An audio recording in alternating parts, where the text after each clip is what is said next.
C'est une situation vraiment extrêmement difficile et il faut vraiment aider les équipes. Alors, il y a plusieurs manières de les aider.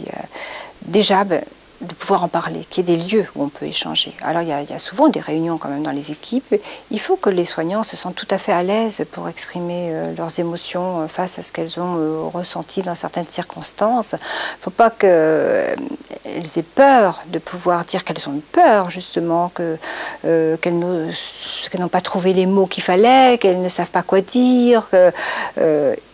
Il faut vraiment partager ce vécu. Enfin, c'est vraiment extrêmement compliqué de trouver la bonne attitude. Puis il y a des patients qui réagissent très mal parfois, qui peuvent être très hostiles, enfin très agressifs, ou il y en a qui vont complètement s'effondrer et on se sent en tant que soignant impuissant à pouvoir les aider.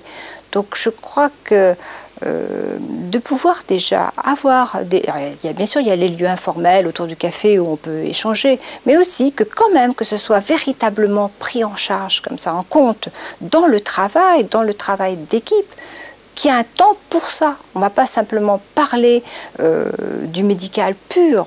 Ça fait partie du travail. C'est vraiment une dimension très importante. On ne doit pas la négliger.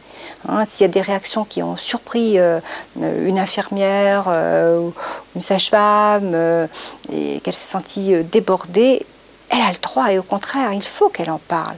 Et tous ensemble, il y aura des solutions qui vont être trouvées, il y aura des réponses qui vont être trouvées. Il n'y a jamais de réponse exacte de toute façon. Il n'y a pas de recette. Il n'y a pas de recette et ça c'est extrêmement important.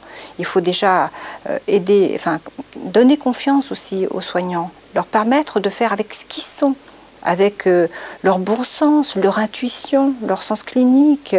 Bien sûr, idéalement, c'est important qu'il y ait un psychiatre ou un psychologue dans une équipe qui peut aussi accueillir toutes ces douleurs, cette agressivité, toute cette mort qui circule, et puis faire des retours un petit peu aussi de ce qu'il a appris, senti chez les patients, enfin qu'il y a un va-et-vient un petit peu entre les personnes de l'équipe et puis les patients, puis que le psychiatre aussi ou le psychologue, le réceptacle de toutes ces angoisses, parce qu'il y a beaucoup d'angoisse dans ces situations, et cette angoisse fait que parfois ça peut générer de l'agressivité dans l'équipe elle-même. On se renvoie la balle, on sait bien comment c'est quand il y a un problème, c'est toujours la faute de l'autre, et ça n'aide pas. Je pense qu'il faut partir de l'idée, oui, qu'il n'y a pas de faute, que c'est difficile, et que tous ensemble, on va peut-être trouver des moyens de faire face à ces situations.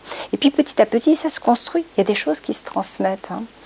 Et aussi, bien sûr, il y a aussi des formations, mais ça ne doit pas faire perdre de vue quand même le bon sens des personnes, parce que des formations qui seraient appliquées comme ça à la lettre, de façon systématique, au contraire, moi je pense qu'elles comportent des grands risques.